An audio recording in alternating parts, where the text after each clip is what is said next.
కార్యక్రమంలో ఇంత పెద్ద పాల్గొంటున్న మా అన్నదమ్ములందరికీ ఆడబిడ్డలందరికీ పేరు పేరున శిరస్సు వచ్చి హృదయపూర్వకంగా మీ ఉద్యమ స్ఫూర్తికి నమస్కారం తెలియజేసుకుంటాం. గౌరవనీయులు ఈ కార్యక్రమానికి అధ్యక్షత వహిస్తున్న సోదరుడు, నేను రాజకీయాల్లో అడుగుపెట్టిన కొత్తలో 18 ఏళ్ల కిందట ఆనాటి నుంచి మిత్రుడు, సోదరుడు, ఆనాడు ఇండిపెండెంట్ ఎమ్మెల్యేగా గెలిచిన తర్వాత అప్పటి నుంచి ఇప్పటి వరకు మా ఇద్దరి స్నేహం, ఆయన కాంగ్రెస్ పార్టీలో ఉన్న, నేను టీఆర్ఎస్ ఎమ్మెల్యే అయిన తర్వాత మళ్ళీ వారు బీఆర్ఎస్లో చేరిన తర్వాత కూడా కొనసాగుతూనే ఉన్నది. ఒక పరస్పర గౌరవం, పరస్పర నమ్మకం, పరస్పరమైన ప్రేమతో 18 ఏళ్ళుగా నాకు ఎన్నో విలువైన సలహాలు, సూచనలు ఇస్తూ తన స్నేహంతో, తన ప్రేమతో ఎప్పటికప్పుడు నాకు ఈ ఓటమి తర్వాత కూడా ధైర్యాన్ని నిలుపుసిన మా సోదరుడు గౌరవనీయులు ఎమ్మెల్సీ చెల్లా వెంకటరామరెడ్డి గారికి, గౌరవనీయులు తమ్ముడు వెంకటరామరెడ్డి అన్న నాకు ఎన్నికల ముందు ఒక మాట చెప్పాడు. విజయుడు ఎమ్మెల్యే అవుతాడు, అమ్మవారి ఆశీస్సులు ఉన్నాయి, నువ్వు టికెట్కి ఎలా అంటాడు. నేను అప్పటికి విజయుడిని ఎక్కువ కలవాలి. అయితే వెంకటరామరెడ్డి అని ఏం చేసినాడు తెలుసా, తన ఫోన్ తీసినాడు, ఫోన్ తీసి అందులోకి వెళ్ళి ఫోటో చూపెట్టాడు, విజయుడు ఫోటో చూపెట్టి, చూడు ఎంత గ్లామరస్, ఎంత అందంగా ఉన్నాడో చూడు, ఏం జరుగుతుంది అక్కడ అని అడిగిన. అడిగితే ఆయన ఏం చెప్పాడంటే, నువ్వు మా వాళ్ళని కలవాలా, వాళ్ళే చెప్తారు, నేను చెప్పేది ఏం లేదు, గద్వాల్ రా, అలంపూర్ రా, ఇక్కడ మా మట్టి వాసన చూడు, మా వాళ్ళ సత్తా చూడు, మా వాళ్ళ కమిట్మెంట్ చూడు, చూస్తే నీకే అర్థమవుతుందని చెప్పినాడు. మరి ఎప్పుడు రావాలని అడిగింది, ఆ అమ్మవారు ఎప్పుడు పిలుచుకుంటే అప్పుడే వస్తావని చెప్పినాడు. జోగులాంబ అమ్మవారు ఎప్పుడు పిలుస్తుందో అప్పుడే వస్తావు అన్నాడు. అన్నట్టుగానే మొన్న 18 తారీఖు నాడు మీటింగ్ పెట్టుకున్నాం నిజానికి. కానీ అనుకోకుండా అదే రోజు కేసీఆర్ గారు హైదరాబాద్లో మీటింగ్ పెట్టడం వల్ల ఆ సమావేశం వాయిదా పడ్డది. ఇట్లా ఈ రోజు 23 తారీఖు నాడు మనం కలుసుకోవాలని రాసి ఉంది. అందుకే ఇవాళ మిమ్మల్ని కలుసుకునే భాగ్యం నాకు కలిగింది. ఇవాళ దయచేసి మిమ్మల్ని అందరినీ కోరేది ఒకటే, 14 సీట్లుండే ఉమ్మడి పాలమూరులో, 2 సీట్లుండే నడిగడ్డలో 2ంటికి 2 గెలిపించి 100కు 100% రిజల్ట్ తెచ్చిన అలంపూరు, గద్వాల తాలూకా కార్యకర్తలకు హృదయపూర్వకంగా ఒకసారి గట్టిగా చప్పట్లతో మనమే అభినందించుకోవాలని చెప్పి కోరుతాం. ప్రతికూల పరిస్థితులున్నా, చుట్టూ ఏం జరిగినా ఈ 2 నియోజకవర్గాల్లో మాత్రం బలంగా మీరందరూ పనిచేస్తున్నారు కాబట్టి ఈ ప్రాంతంలో 2 చోట్ల కూడా బ్రహ్మాండమైన మెజారిటీతో మనం గెలిచొచ్చినాం. సరే, దురదృష్టం, మనం అనుకున్నాం కేసీఆర్ గారు తిరిగి ముఖ్యమంత్రి అవుతారు, ఈ రాష్ట్రంలోని రైతులు కానీ, పేదలు కానీ వారికి ఇచ్చిన హామీలు, సంక్షేమ కార్యక్రమాలు గతంలో ఎట్లయితే కొనసాగించినామో దాన్ని మరింత బలంగా కొనసాగిస్తూ ముందుకు పోవాలి అని ఒక నమ్మకంతో గట్టిగా పనిచేసినాం. సరే, దురదృష్టం, 39 సీట్లు గెలిచిన 14 సీట్లు వెంట్రుక వాసి తేడాలో పోయినాయి. 14 సీట్లలో చాలా స్వల్పమైన తేడాతో 3000, 2000, 1000 ఓట్లు, 4000, 5000, 14 సీట్లు పోయినాయి. ఆ 14 సీట్లలో కనీసం 6 గెలిచినా 7 గెలిచినా ఇవాళ మనం గవర్నమెంట్లోనో లేకపోతే ఇంకో పాత్రలోనో ఉండే పరిస్థితి. ఏమైనప్పటికీ 10 ఏళ్ళు ప్రజలు మనకు ప్రభుత్వాన్ని నడపమని బాధ్యత ఇచ్చినారు. ఈ 5 ఏళ్ళు ప్రతిపక్షంలో కూర్చోండి, నిర్మాణాత్మక ప్రతిపక్షంగా వ్యవహారం చేయండి, ప్రజల తరపున పోరాటం చేయండి అని ఒక ఆదేశం ఇచ్చినారు. ఒక్కసారి మనం ఆలోచించినట్టయితే డిసెంబర్ 3 నాడు ఎన్నికల ఫలితాలు వచ్చినాయి. వచ్చిన తర్వాత ఏమేమి జరుగుతుందో మీరు చూస్తూ ఉన్నారు. కేసీఆర్ గారి ద్వారా పదవులు పొంది పెద్ద నాయకులు, పెద్ద పదవులు పొందిన వారు ఒక్కొక్కరుగా జారుకుంటా ఉన్నారు. చూస్తూ ఉన్నారు మీరు. నేను వాళ్ళ పేర్లు చెప్పడం బాగుండదు, కానీ ఒక్కొక్కరు పెద్ద పదవులు చేసిన వాళ్ళు, మంత్రులుగా చేసిన వాళ్ళు, ఉప ముఖ్యమంత్రులుగా చేసిన వాళ్ళు, రాజ్యసభ సభ్యులుగా అవకాశం పొందిన వాళ్ళు జారుకుంటా ఉన్నారు. మరొక వైపు కాంగ్రెస్ ప్రభుత్వం, కొత్తగా వచ్చిన కాంగ్రెస్ ప్రభుత్వం రోజు మాటలతో, పని తక్కువ మాటలు ఎక్కువ అన్నట్టు రోజు సూటిపోటి మాటలతో 70 ఏళ్ల వయసులో ఉండే కేసీఆర్ గారిని, తెలంగాణ తెచ్చిన కేసీఆర్ గారిని సూటిపోటి మాటలతో, దివాలాకోరు విమర్శలతో ప్రతిరోజు టార్గెట్ చేస్తూ ఉన్నారు. మరొక వైపు మన నాయకుడు కేసీఆర్ గారికి స్వయాన ఆరోగ్య సమస్య వచ్చింది, కాలు ఫ్రాక్చర్ అయింది, ఇప్పటికి కూడా కర్ర పట్టుకుని మరి నడిచే పరిస్థితి ఉన్నది. ఇంకోవైపు స్వయాన ఆయన కుమార్తె మా చెల్లి కవితమ్మని మరి మోడీ గారు తీసుకుని పోయి ఢిల్లీలో జైల్లో పెట్టినాడు. ఈ వాతావరణంలో ఎన్ని కష్టాల నడుమ నిజానికి మన పార్టీని ఒక్కొక్కరుగా నాయకులు వదిలిపెడుతున్న టైంలో ఇవాళ మన ముందుకు వచ్చిన మన పార్లమెంట్ అభ్యర్థి ఆర్ఎస్ ప్రవీణ్ కుమార్ గారి గురించి మనం 2 నిమిషాలు చెప్పుకోవాలి. ఎందుకంటే ఒకవైపు నాయకులేమో మనం ప్రతిపక్షంలోకి రాగానే వదిలిపెట్టిపోతూ ఉంటే ఇవాళ ఆర్ఎస్ ప్రవీణ్ కుమార్ గారిని కాంగ్రెస్ పార్టీ కూడా ఆహ్వానించింది, రమ్మన్నది. మీరు రండి, మీకు ప్లానింగ్ బోర్డు వైస్ చైర్మన్ పదవి ఇస్తాము. ఇదివరకు నిరంజన్ రెడ్డి గారు పదవి చేసినారు 2014 నుంచి 19 దాకా. ఆ పదవి మీకు ఇస్తాము, కేబినెట్ ర్యాంక్ ఇస్తాము, మీరు పార్టీలోకి రండి అని అడిగినారు. ఆయన వద్దన్నాడు, నేను రానని చెప్పినాడు. మీరు ఐపీఎస్ ఆఫీసర్గా పనిచేసినారు, మీకు అనుభవం ఉంది, పరిపాలన అనుభవం ఉంది, మీరు వచ్చి పబ్లిక్ సర్వీస్ కమిషన్ చైర్మన్ పదవి తీసుకోండి అని మరొక ఆహ్వానం పంపినారు. నాకు వద్దు, నాకు అధికార లాలస కానీ లాలుచి కానీ లేదు, దాన్ని కూడా వద్దన్నాడు. చివరికి ఆయనకు చెప్పి పంపినారు. మన రాష్ట్రంలో 3 రిజర్వ్డ్ సీట్లు ఉన్నాయి, నాగర్ కర్నూలు ఉన్నది, వరంగల్ ఉన్నది, పెద్దపల్లి ఉన్నది. మీరు ఎక్కడ కోరుకుంటారో అక్కడికి పంపుతాము, మా పార్టీ తరఫున నిలుచుకోండి, డబ్బులు కూడా మొత్తం మేమే ఖర్చు పెడతాము, మీరు మా పార్టీ తరఫున రండి అని ఆఫర్ ఇస్తే అధికారాన్ని కాదని, అధికార పార్టీని కాదని, వాళ్ళ ప్రలోభాలను కాదని ఇవాళ కష్టంలో ఉండే మన నాయకుడు కేసీఆర్ గారికి అండగా వచ్చిన దీశాలి ఒక ధైర్యవంతుడు మీ అలంపూర్ మట్టి బిడ్డ ఆర్ఎస్ ప్రవీణ్ కుమార్ గారు. నేను తప్పకుండా చెప్తా ఉన్నా ఈ మాట. ఆనాడు ఒక ఉన్నతాధికారిగా ఏనాడు మత్సలేని జీవితం, అవినీతి ఆరోపణలను ఎదుర్కోలేం. పిల్లలకి చదువు చెప్పాలి, నాణ్యమైన చదువు వస్తే విద్యతోనే వికాసం వస్తుంది, వికాసంతోనే సమాజంలో సమానత్వం వస్తుంది అనే ఒక ఉదాత్తమైన ఆలోచనతో ఒక తరం బాగుపడాలి, ఒక పిల్లలు చదువుకుంటే ఆ తరం ఆ కుటుంబం మొత్తం బాగుపడుతుందనే ఆలోచనతో కేసీఆర్ గారు గురుకుల పాఠశాలను 1000 గురుకుల పాఠశాలను పెడితే వాటిని సమర్థవంతంగా నడిపి లక్షలాది మంది ఆనిముత్యాల లాంటి పిల్లలను తయారు చేసిన అద్భుతమైన అధికారి మీ అలంపూర్ మట్టి బిడ్డ ఆర్ఎస్ ప్రవీణ్ కుమార్. ఇవాళ అధికారిగా ఉన్నప్పుడే ఇంత మంచి పనులు చేయగలిగితే ప్రవీణ్ కుమార్ గారు, రేపు మీరు పార్లమెంట్ సభ్యుడిగా గెలిపిస్తే ఎన్ని అద్భుతాలు ఢిల్లీ వేదికగా చేస్తాడు మన కోసం, మన నాగర్ కర్నూలు పార్లమెంట్ కోసం ఒక్కసారి ఆలోచించమని చెప్పి నేను కోరుతా ఉన్నాను. దయచేసి ఇప్పుడే వెంకటరామరెడ్డి అన్నారు, అలంపూర్ అనేది మాకు ముఖ్యమైన కొన్ని పనులు మిగిలి ఉన్నాయి, అవి చేయాలా. అందులో ముఖ్యంగా ఈ రాయచూరు పోయే రోడ్ ఏదైతే ఉన్నదో దీన్ని జాతీయ రహదారిగా చేయాలనే మాట వెంకటరామరెడ్డి అని చెప్తా ఉండేది. నేను ప్రవీణ్ గారిని కోరుతా ఉన్నా, సోదరుడు వెంకటరామరెడ్డి గారు విశేషమైన రాజకీయ అనుభవం, విశేషమైన ప్రజాభిమానం కలిగిన నాయకుడు. అదేవిధంగా తమ్ముడు విజయ్ కూడా చక్కగా ఈ మధ్యనే ఎమ్మెల్యేగా గెలిచి యువకుడుగా ఉత్సాహవంతుడుగా ప్రజల్లో ఉంటున్న నాయకుడు. వారితో కలిసి గట్టిగా మీరు కూడా అలంపూర్కు బ్రహ్మాండమైన సేవలు అందించాలని చెప్పి మనస్ఫూర్తిగా పార్లమెంట్ సభ్యుడిగా గెలిచిన తర్వాత ఈ పనులు చేసి పెట్టాలని చెప్పి కూడా ప్రవీణ్ అన్నను నేను విజ్ఞప్తి చేస్తా ఉన్నాను. ఇంకొక మాట కూడా నేను కోరుతా ఉన్నాను.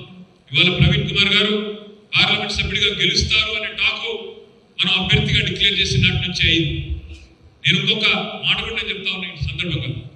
గతంలో ఆయన ఆర్ఎస్ ప్రవీణ్ కుమార్, ఇవాళ ఆయన బిఆర్ఎస్ ప్రవీణ్ కుమార్. కాబట్టి తప్పకుండా మనవాడు, మనలో ఒకడు. గతం మర్చిపోదాం, గతం అనవసరం. ఈరోజు ఆయన బిఆర్ఎస్ ప్రవీణ్ కుమార్, బిఆర్ఎస్ అభ్యర్థి. కాబట్టి రేపు మీకు పాలమూరుకి, ఉమ్మడి పాలమూరు జిల్లాలో ఏ నియోజకవర్గానికి లేని ఒక అదృష్టం పడుతుంది. ఒకవైపు ఎమ్మెల్సీ గారు ఉన్నారు, ఒక శాసన మండలిలో గొంతు విప్పి మీకోసం కొట్లాడడానికి వెంకటరామరెడ్డి అని ఉన్నాడు. ఎమ్మెల్యేగా తమ్ముడు విజయుడు శాసనసభలో పోరాటం చేయడానికి మీకోసం తమ్ముడు ఉన్నాడు. ఆయన కూడా గట్టుడు, ఆయన తక్కువడు కాదు. నేను శాసనసభలో చూస్తా ఉన్నా, విజయుడు గొంతు కూడా గట్టిదే, ఇంకా ఇవ్వలేదు గొంతు, కానీ నేను విన్నాను, గట్టిగానే మాట్లాడతాడు. మూడో వైపు రేపు అన్న పార్లమెంట్ సభ్యుడిగా ప్రవీణ్ అన్న గెలిస్తే లోక్సభలో కూడా అలంపూర్ గొంతు, లోక్సభలో కూడా దద్దరిల్లే విధంగా మాట్లాడి మన ప్రాంత సమస్యలను పరిష్కారం చేసే నాయకుడు రాబోతా ఉన్నాడు. ఇలా వనపర్తి పార్టీకి దురదృష్టవశాత్తు పక్కన నిరంజన్ రెడ్డి గారు ఉన్నారు, అక్కడ వారు దురదృష్టవశాత్తు ఓడిపోయినారు. అక్కడ ఎమ్మెల్యే లేరు, ఎమ్మెల్సీ లేరు, పార్టీకి ఎంపీ లేరు. కానీ అలంపురానికి ఆ అదృష్టం ఉంది. ఈరోజు ఎమ్మెల్యే ఉన్నారు, ఎమ్మెల్సీ ఉన్నారు. రేపు మీరు గెలిపిస్తే మంచి మెజారిటీతో ఎంపీ కూడా మీ అలంపురం పెడితే నాగర్ కర్నూలు ఎంపీ కాబోతా ఉన్నాడనే మాటలు మీకు విజ్ఞప్తి చేస్తా ఉన్నాను. దయచేసి నేను మిమ్మల్ని కోరేది ఒకటే, రాష్ట్రంలో ఉండే పరిస్థితుల్ని అర్థం చేసుకునే ప్రయత్నం చేయండి. పెద్దలు చెప్తారు, ఒకసారి మోసపోతే తప్పు మోసం చేసిన వాడిది అవుతుంది. రెండోసారి మోసపోతే మాత్రం అదే వ్యక్తి చేతుల్లో తప్పు మోసగించబడ్డ వాడిదే అవుతుంది తప్ప మోసం చేసిన వాడిది కాదు. మీరు సినిమాలు చూస్తారా? అందరూ సినిమాలు చూస్తారా? చూడరా? ఇక్కడ తక్కువ. బాహుబలి చూసిండ్రా? బాహుబలి పార్ట్ 1 పార్ట్ 2 చూసిండ్రా? చూసిండ్రా? చూడలేదా? చూసిండ్రు కదా. ఎట్లా ఉందంటే ఈ మధ్యన సినిమాలు సీక్వెల్స్ గా వస్తున్నాయి, ఒకటి తర్వాత ఒకటి, పార్ట్ 1 పార్ట్ 2 పార్ట్ 3 భాగాలుగా వస్తున్నాయి. రేవంత్ రెడ్డి గారు కాంగ్రెస్ ప్రభుత్వం యొక్క మోసాలు కూడా భాగాలుగానే ఇన్స్టాల్మెంట్లలో విడుదల వారికి వస్తున్నాయి. మోసం పార్ట్ 1 ఏంటిది? ఇంతకుముందు అక్కడ నుంచి తమ్ముడు అరుస్తున్నాడు, వెంకటరామరెడ్డి అని మాట్లాడుతున్నప్పుడు, అన్నా రుణమాఫీ కాలేదన్నా ఇంకా అరుస్తా ఉన్నాడు. వాస్తవం ఏంది? రేవంత్ రెడ్డి గారు ఏం చెప్పినారు? నేను గెలిచిన మరుసటి రోజే డిసెంబర్ 9 నాడు ప్రమాణ స్వీకారం చేసిన వెంటనే 2 లక్షల రుణమాఫీ నేను చేసేస్తా. మీరు పరుగున పోయి, ఇప్పుడు ఎవరన్నా లోన్ తీసుకున్న వాళ్ళు ఉంటే పరుగున బ్యాంకుకు పోండి, 2 లక్షల రుణం వెంటనే తెచ్చుకోండి, నేను రుణమాఫీ చేస్తా డిసెంబర్ 9 నాడు అన్నాడా లేదా? డిసెంబర్ 9 పోయింది, జనవరి 9 పోయింది, ఫిబ్రవరి 9 పోయింది, మార్చి 9 పోయింది, ఏప్రిల్ 9 కూడా పోయింది, రేపు మే 9 కూడా రాబోతా ఉంది. నేను మిమ్మల్ని కోరేది ఒకటే, మళ్ళా మోసగాడు కొత్త మోసం మొదలు పెట్టినాడు. మోసం పార్ట్ 1 అసెంబ్లీ ఎన్నికల కోసం చేసినాడు, పార్లమెంట్ ఎన్నికల కోసం మోసం పార్ట్ 2. ఏంది పార్ట్ 2? ఆగస్టు 15 ఎత్తురాడు. రైతు బందే చక్కగా ఏనోడు, రైతు బందే ఏనికి ఆపసోపాలు పడ్డాడు, 40,000 కోట్ల రుణమాఫీ 15 ఆగస్టు నాడు చేస్తాడంటే నమ్మనికి మనమేమన్నా పిచ్చోళ్ళమా? ఆలోచించండి. ఒక్కసారి మోసపోతే మోసం చేసిన వాడిది తప్పు, రెండోసారి అదే మనిషి చేతుల్లో మోసపోతే తప్పు మనదవుతుంది తప్ప తప్పు రేవంత్ రెడ్డిది కాదు. అయినా రేవంత్ రెడ్డి గారు పాపం ఆయన చాలా నిజాయితీగా చెప్పినాడు, ప్రజలు మా చేతుల్లో మోసపోవాలనే కోరుకుంటారు, మోసపు మాటలు వినాలనే కోరుకుంటారు, అందుకే మేము వాళ్ళని మోసం చేస్తాము అని చాలా నిజాయితీగా చెప్పినాడు. చాలా నిజాయితీ గల మోసగాడు రేవంత్ రెడ్డి గారు. అరిచేతిలో వైకుంఠం చూపెట్టినాడు. తులం ఫ్రీ అన్నాడు, బంగారం ఫ్రీ, బస్సు ఫ్రీ, రుణమాఫీ 2 లక్షలు, నెలకు ముసలోళ్ళకి 4,000, కేసీఆర్ ముసలాయనకే ఇస్తున్నాడు, ముసలమ్మ గుడిస్తేనే 4,000, కోడల పిల్ల ఉంటే 2,500, స్కూటీలు ఫ్రీ, రైతు కూలీలకు 12,000, చెప్తా పోతే ఆటో డ్రైవర్లకు 12,000, 420 హామీలు ఇచ్చినాడు. 1 కాదు 2 కాదు, 420 హామీలు ఇచ్చి గద్దెనెక్కి కూర్చున్నాడు. కూర్చున్న తర్వాత ఏం మాట్లాడుతున్నాడు? సెక్రటేరియట్కి వచ్చినాడు. వచ్చి అయ్యో నేను ఇక్కడ లంకె బిద్దెలు ఉంటాయనుకుని వస్తే కానీ అన్ని ఖాళీ కుండలే ఉన్నాయి అంటున్నాడు. నాకు తెలియకడుగుతా, మీ నడిగడ్డ సంగతి నాకు తెలియదు కానీ మీరు చెప్పాలి. లంకె బిద్దెల కోసం గడ్డపారం పట్టుకొని, తట్టాపారం పట్టుకొని, నెత్తి మీద తుండు కప్పుకొని అర్ధరాత్రి తిరిగేది ఎవరు? పాడుపడ్డ కోటల చుట్టూ ఎవరు? వినబడతలా? మరి నాకు తెలియదు ఈయన ఏం చేసేదో ఇదివరకు, కానీ మరి లంకె బిద్దెలు ఉన్నాయా లేవా అని మాట్లాడుతూ ఉన్నాడు. మొన్న నా మహబూబ్ నగర్ పోయినాడు. మహబూబ్ నగర్ పోయి అక్కడ ఇంకా దారుణంగా మాట్లాడినాడు. పెద్దలు కేసీఆర్ గారిని సరే నానా మాటలు అంటున్నాడు, మీరు చూస్తూ ఉన్నారు, నేను అవి చెప్పను.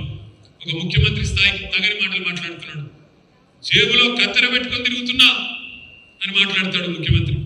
మొన్న మధ్యనే సూర్యాపేటలో బస్సులు బాగా బిజీ అయినాయి, మీకు తెలుసు, బస్సులో రష్ ఎక్కువైంది.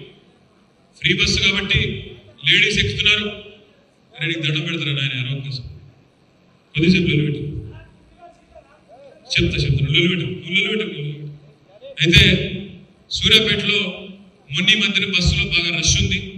ఆ రష్లో మరి ఒక తమ్ముడు జేబు దొంగ, జేబులు కొట్టేటోడు ఏదో జేబులు కొడుతూ దొరికిపోయినాడు. దొరికిపోయిన తర్వాత పోలీసులు పట్టుకున్నారు. బస్సులో ఆయన పట్టుకొని అప్పచెప్పినారు పోలీసులకు. అప్పచెప్తే పోలీసులు పట్టుకున్నారు. నేను చేయలేదు, దొంగతనం చేయలే అన్నాడంట. వాడు జేబులు ఎత్తుకితే జేబులో కత్తెర దొరికింది. కత్తెర దొరికితే పోలీసుడు అన్నాడంట, ఏమిరా నువ్వు జేబు దొంగ కాకపోతే జేబులో కత్తెర ఎందుకు పెట్టుకున్నావు అని అడిగినాడంట. వాడేం చెప్పినాడంటే తెలుసా, సార్ రేవంత్ రెడ్డి కూడా పెట్టుకొని తిరుగుతున్నాడు సార్, ఆయన పోయి అడుగు సార్ అన్నాడంట. ఒక ముఖ్యమంత్రి నేను జేబులో కత్తెర పెట్టుకొని తిరుగుతున్నా అని చెప్తారా ఎవరన్నా? ఇట్లా ఉన్నాడు ఈ ముఖ్యమంత్రి. రుణమాఫీ గురించి మాట్లాడాడు. ఏమైనా రేవంత్ రెడ్డి గారు 2 లక్షల రుణమాఫీ ఏదంటే మాట్లాడాడు. కానీ చాలా మాటలు మాట్లాడుతున్నాడు మన మీద. మగవాడివైతే ఒక్క సీటు గెలువు అని మాట్లాడుతున్నాడు కేసీఆర్ గారిని పట్టుకొని, మన పార్టీని పట్టుకొని. నేనంటా ఉన్నా, నేను రేవంత్ రెడ్డి గారి భాషలో ఎక్కువ మాట్లాడను, కానీ అలా మాట్లాడక తప్పట్లేదు. రేవంత్ రెడ్డి గారు నీ భాషలోనే చెప్తున్నా, నా భాష కాదు.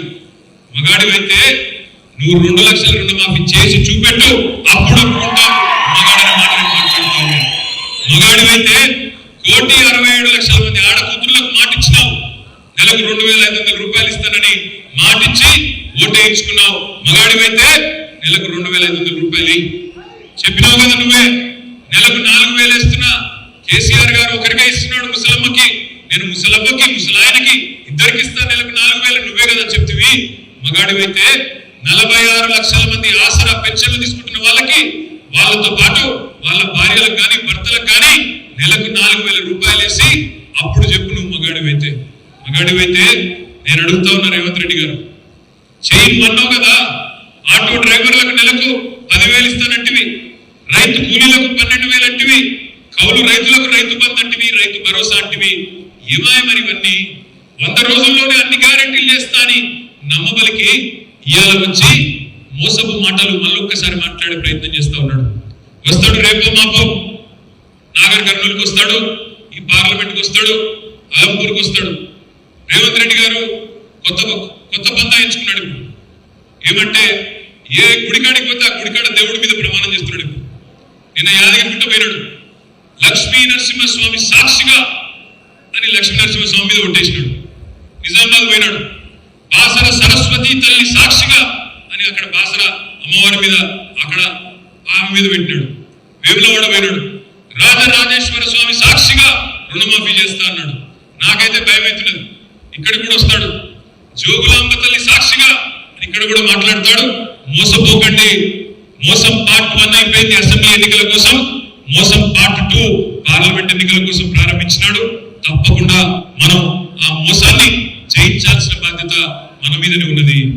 ఇంకొక మాట కూడా నేను మీకు విజ్ఞప్తి చేస్తా ఉన్నాను. ఈరోజు ఈ నియోజకవర్గంగా వస్తే, నాగర్ కర్నూలు పార్లమెంట్ కి వస్తే పోటీ పడుతున్న 3 అభ్యర్థులను ఒకసారి చూడండి, ఆలోచించండి. ఆర్ఎస్ ప్రవీణ్ కుమార్ గారి కంటే మెరుగైన అభ్యర్థి ఉన్నాడా పార్లమెంట్ పోటీలో? రేపటి రోజున మనం గర్వంగా చెప్పుకోవాలన్నా వద్దా? ఇగో ఈయన మా పార్లమెంట్ సభ్యుడు, మా ఆర్ఎస్ ప్రవీణ్ కుమార్ గారు మా పార్లమెంట్ సభ్యుడు గర్వంగా చెప్పుకునే పరిస్థితి ప్రవీణ్ అన్న పార్లమెంట్ పోతే ఉంటుంది. అదే వేరే వాళ్ళు పోతే ఆ పరిస్థితి ఉండదు.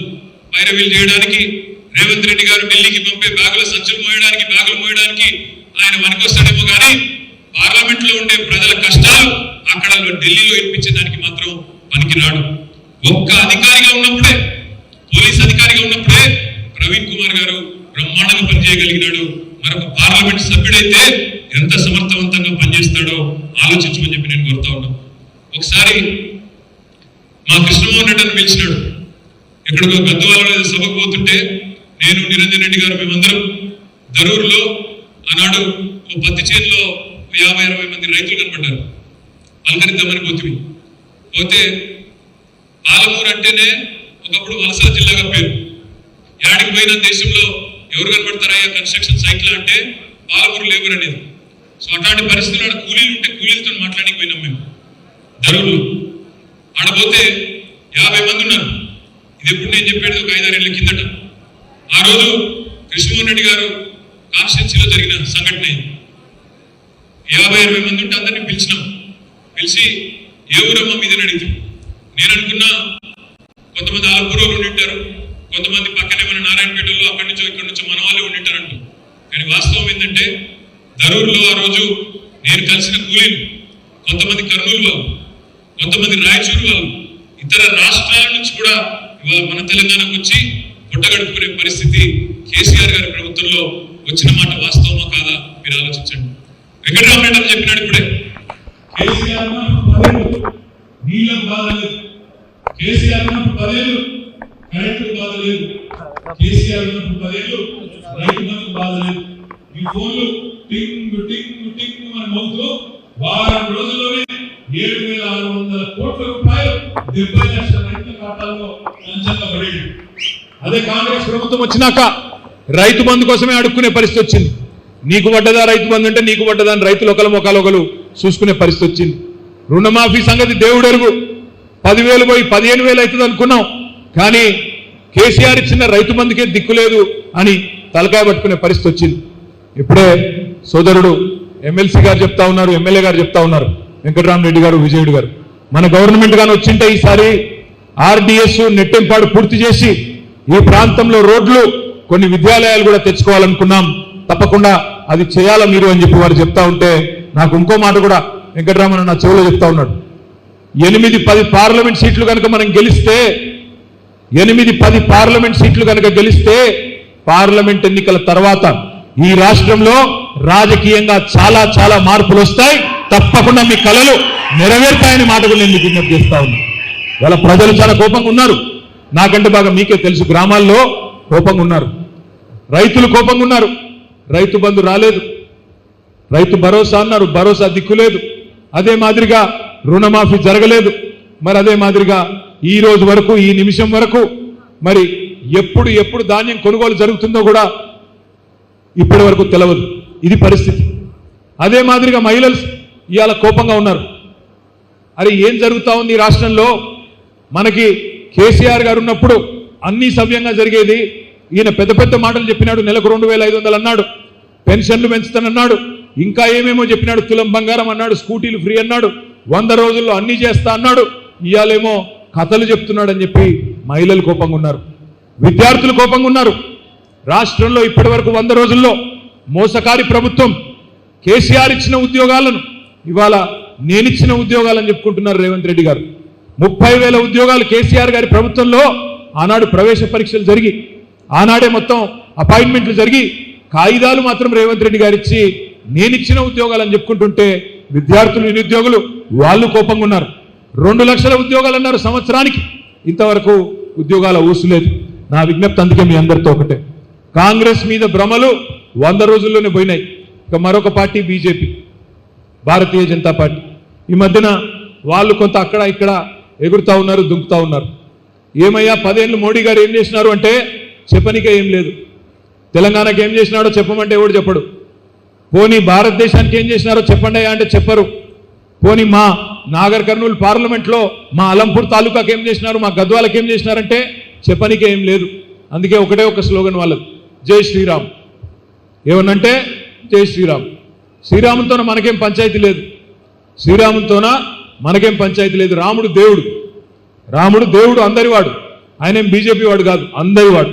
అందుకే నేను మీకు ప్రార్థించేది, కృష్ణా జలాలలో పక్కనే ఉన్నది కృష్ణా నది, కృష్ణా జలాలలో 10 ఏళ్ళు కూడా ఈ ప్రధానమంత్రి గారు మనం ఎన్నిసార్లు అడిగినా మా వాటా తేల్చు స్వామి, మాకెన్ని నీళ్లు రావాలా, ఆంధ్రప్రదేశ్కి ఎన్ని నీళ్లు రావాలా తేల్చు అని గట్టిగా డిమాండ్ చేసినా ఒక ఉత్తరం కూడా రాయలేదు ఈ ప్రధానమంత్రి. మన 5 మండలాలు భద్రాచలంలో గుంజుకొని పోయి బలవంతంగా ఆంధ్రలో కలిపినాడు ఇదే ప్రధానమంత్రి. ఈ 10 ఏళ్లలో ఒక్క స్కూల్ కూడా మంజూరు చేయలేదు ఈ ప్రధానమంత్రి మన తెలంగాణకి. 10 ఏళ్లలో ఒక్క మెడికల్ కాలేజ్ కూడా మంజూరు చేయలేదు. ఇప్పుడే వెంకటరామన్ అన్నాడు, కృష్ణమోహన్ రెడ్డి గారి కాడ గద్వాలలో కేసీఆర్ గారు మెడికల్ కాలేజ్ పెట్టినారన్నారు. ఒక గద్వాలలో కాదు, రాష్ట్రం మొత్తంలో 33 మెడికల్ కాలేజీలు, జిల్లాకు ఒకటి పెట్టిన నాయకుడు కేసీఆర్ గారు. కానీ మొత్తం దేశంలో ఎక్కడ మెడికల్ కాలేజీలు ఇచ్చినాడో లేదో నాకు తెలియదు, కానీ మన కాడ మాత్రం, మన తెలంగాణలో మాత్రం ఒక్క విద్యా సంస్థ కూడా, ఒక్క స్కూల్ కూడా మంజూరు చేయని దుర్మార్గుడు నరేంద్ర మోడీ గారు. ఇవాళ ఏం చేసినావయ్యా తెలంగాణలోని పేదలకు, భారతదేశంలోని పేదలకు అంటే చెప్పేదానికి ఏమీ లేదు. ఆ రోజు గుర్తుండాలా మీకు, ఇదే నరేంద్ర మోడీ గారు 2014లో ఏమన్నారు, అందరూ జన్ధన్ ఖాతాలు తెరవండి, నేను 15 లక్షల రూపాయలు మీ ఖాతాల్లో వేస్తా అన్నాడు. పడ్డాయా ఎవరికైనా 15 లక్షలు పడ్డాయా? మేము నడిగడ్డలో మీ అందరికి సీక్రెట్గా పంపిండే ఏమి, మాకైతే ఎవరికి రాలా. 15 లక్షలు వేస్తానన్నాడు ఖాతాలో. సంవత్సరానికి 2 కోట్ల ఉద్యోగాలు ఇస్తా అన్నాడు. 10 ఏళ్లలో 20 కోట్ల ఉద్యోగాలు ఇచ్చి ఉండాలా. ఏమీ లేవు. రైతుల ఆదాయం రెట్టింపు చేస్తా భారతదేశంలో 2022 సంవత్సరం కల్లా అన్నాడు. కష్టాలు మాత్రం రెట్టింపు చేసినాడు, డబల్ చేసినాడు. ఆదాయం మాత్రం రెట్టింపు ఎక్కడ కాలేదు, గుజరాత్లో కూడా కాలేదు. ప్రతి మనిషికి ఇల్లు కట్టిస్తా అన్నాడు, ప్రతి ఇంటికి నల్ల పెడతా అన్నాడు. ఇంకా చాలా చెప్పినాడు. ఏమైనా చేసినావా 10 ఏళ్లలో నీకు ఎందుకు ఓటేయాలన్నాయా అంటే అవి ఏం చెప్పడు. మాట్లాడితే కేవలం మతం పేరు మీద రాజకీయం, దేవుడిని అడ్డం పెట్టుకొని నాకు ఓట్లేయండి అని చెప్పడం. మనం కట్టలేదా యాదగిరిగుట్ట? మనం కట్టలేదా యాదగిరిగుట్టలో దేవాలయం? లక్ష్మీ నరసింహస్వామి దేవాలయం బ్రహ్మాండంగా కేసీఆర్ గారు అందరూ కూడా ఆశ్చర్యం పొందే విధంగా బ్రహ్మాండమైన దేవాలయం కట్టినాడు. కానీ రాజకీయం చేయలేదే మనం. అక్షింతలతో రాజకీయం. అక్షింతలు వచ్చినాయి అందరికీ? అక్షింతలు అందరికి వచ్చినాయా లేవా? మోడీ గారేమో అక్షింతలు పంపినాడు. కేసీఆర్ గారు ఏం చేసినారు తెలుసా? మోడీ గారు అక్షింతలు పంపితే కేసీఆర్ గారు దేశం మొత్తానికి సరిపడే విధంగా 3.5 కోట్ల వరి ధాన్యం మొత్తం దేశానికి పంపిన నాయకుడు కేసీఆర్ గారు అనే మాట నేను గుర్తు చేస్తా ఉన్నా. అంటే మనమేమో దేశం గురించి ఆలోచించినాం, దేశాభివృద్ధి గురించి ఆలోచించినాం, రైతుల గురించి ఆలోచించినాం, పేదల గురించి ఆలోచించినాం, సంక్షేమం గురించి ఆలోచించినాం. దయచేసి నేను మీతో కోరేది ఒకటే, వాళ్ళ సమర్థుడు విద్యావంతుడు కేసీఆర్ గారు కష్టంలో ఉన్నప్పుడు ఆయన వెంట నడిచి వచ్చిన మీ ఆలంపూరు ముద్దుబిడ్డ ప్రవీణ్ కుమార్ గారు, ఇందాక చెప్పినా మళ్ళీ చెప్తా ఉన్నా. ఒకప్పుడు ఆయన ఆర్ఎస్ ప్రవీణ్ కుమార్, ఇప్పుడు ఆయన బీఆర్ఎస్ ప్రవీణ్ కుమార్. కాబట్టి గతః మనం భవిష్యత్తు గురించి ఆలోచన చేద్దాం. పార్లమెంటులో రేపు మనవాణ్ణి కూర్చోబెట్టుకుంటే మీ అలంపూర్కి మేలు జరుగుతుంది. ఎమ్మెల్సీ మీయోడే, ఎమ్మెల్యే మీయోడే, ఎంపీ కూడా మీయోడే అయితే మీకు మీ పార్లమెంట్కి కూడా లాభం జరుగుతుంది. రేపు మీ కార్యకర్తలకు నాయకులకు కూడా ఎక్కడ ఏ ఇబ్బంది ఉన్నా వెంకటరామన్న ఎట్లాగున్నాడు, ఆయన మొండోడు, మిమ్మల్ని చూసుకుంటాడు, నాకు కూడా తెలుసు. కానీ మీకు ఇంకొక రెండు కొత్త శక్తులు కూడా మీకు తోడవుతాయి. ఎమ్మెల్యే గారు తోడుగా, ఎంపీ గారు కూడా మీకు తోడవుతారు. ఇంకొక మాట కూడా నేను విజ్ఞప్తి చేస్తా ఉన్నాను. మీ అందరిలో బాధ ఉంది, అయ్యో మేము అలంపూర్ గెలిపించుకుంటుమి, గద్వాల గెలిపించుకుంటుమి, కానీ ప్రభుత్వం రాకపోయా అనే బాధ ఉన్నది. ప్రభుత్వం వచ్చినట్టే ఇంకా చాలా పనులు చేసేది ఉండే, అవన్నీ అయిపోతుండే కదా అని బాధ ఉంది. ఆ బాధ పోవాలంటే నేను మిమ్మల్ని కోరేది ఒకటే, మీరు తెలంగాణలో మన చేతుల్లో మన పార్టీకి ఒక్క 10 ఎంపీలు గెలిపించి మాకు అప్పచెప్పండి. తప్పకుండా రాజకీయంలో చాలా మార్పులు వస్తాయి. మీరు అనుకునే మార్పులు అన్నీ కూడా జరుగుతాయి. దయచేసి గమనంలో తీసుకోండి. పాత పంచాయతీలు, మన మధ్యలో ఉండే వైరుధ్యాలు, గ్రామాల్లో ఉండే చిన్న ఇబ్బందులు ఎంతటా ఉన్నాయి. మా సిరిసిల్లలో ఉన్నాయి, అలంపూర్లో ఉన్నాయి, వనపర్తిలో ఉన్నాయి, గద్వాల్లో ఉంటాయి, అంతటా ఉంటాయి. ఎట్లుంటాయంటే గ్రామ రాజకీయాలు, ఇప్పుడు అలంపూర్లోని ఏదైనా ఊళ్ళో, ఐజ మండలంలో ఏదైనా ఊళ్ళో ఓ పెద్ద వెంకటరెడ్డి ఉంటాడు, చిన్న వెంకటరెడ్డి ఉంటాడు. పెద్ద వెంకటరెడ్డి కాంగ్రెస్లో ఉంటే చిన్న వెంకటరెడ్డి వేరే కాడు ఉంటాడు, అక్కడ ఉండడు, పాలిపగా. ఇంకో పక్క ఊరికి పోతే, గద్వాలకు పోతే ఒక పెద్ద నాయుడు ఉంటాడు, ఒక చిన్న నాయుడు ఉంటాడు. పెద్ద నాయుడు ఒక పార్టీలో ఉంటే చిన్న నాయుడు ఇంకో పార్టీలో ఉంటాడు. ఇక పరిపాటి. మీరు దయచేసి నేను కోరేది ఏమిటంటే, ఈ సందర్భంలో ఒకవైపు కాంగ్రెస్ చేసిన మోసం, మరొక వైపు బీజేపీ చేసిన ద్రోహం, ఈ రెండిటికి నిజాయితీగా పనిచేసిన బీఆర్ఎస్ పార్టీకి, మన నాయకుడు కేసీఆర్ గారికి మధ్యన జరుగుతున్న ఈ పోరాటంలో ఇవాళ మనం ఆలోచించాల్సింది, మనం ముందుకు పోవాల్సింది ఒకటే ఒక్క నినాదంతో, ఒకటే ఒక్క ఆలోచనతో. కులం లేదు, మతం లేదు, ఏది లేదు. మళ్ళీ తెలంగాణ కంటూ ఒక గొంతు ఉండాలి అంటే, తెలంగాణ రేపు మళ్ళీ ఒక్కసారి మంచిగా బ్రహ్మాండంగా ముందుకు పోవాలంటే ఈ గులాబీ కండువానే ఈ తెలంగాణకు శ్రీరామ రక్ష అనే ఒక ఆలోచనతో అందరం కలిసికట్టుగా ముందుకు పోదాం. నాకు వెంకటరామరెడ్డి గారికి నేను హృదయపూర్వకంగా ధన్యవాదాలు తెలియజేస్తా ఉన్నా. ఎందుకంటే అలంపూర్ తాలూకాలో ఇంతటి ఎర్రటి ఎండలో కూడా ఇంతమందిని పిలిచి, ఇంతమంది మా అన్నదమ్ములను పిలిచి ఇంత చక్కటి సమావేశం ఇంత ఆలస్యమైనా కూడా నిర్వహించినందుకు వారికి ప్రత్యేకంగా ధన్యవాదాలు తెలియజేస్తూ, మరి మే 13 నాడు జరగబోయే ఎన్నికల్లో మీరందరూ కూడా తప్పకుండా మన అభ్యర్థి ఆర్ఎస్ ప్రవీణ్ కుమార్ గారిని గెలిపించాలని కోరుకుంటూ, జై తెలంగాణ. కారు గుర్తుకే, ఇంకొద్దిగా గట్టిగా, కారు గుర్తుకే. Thank you.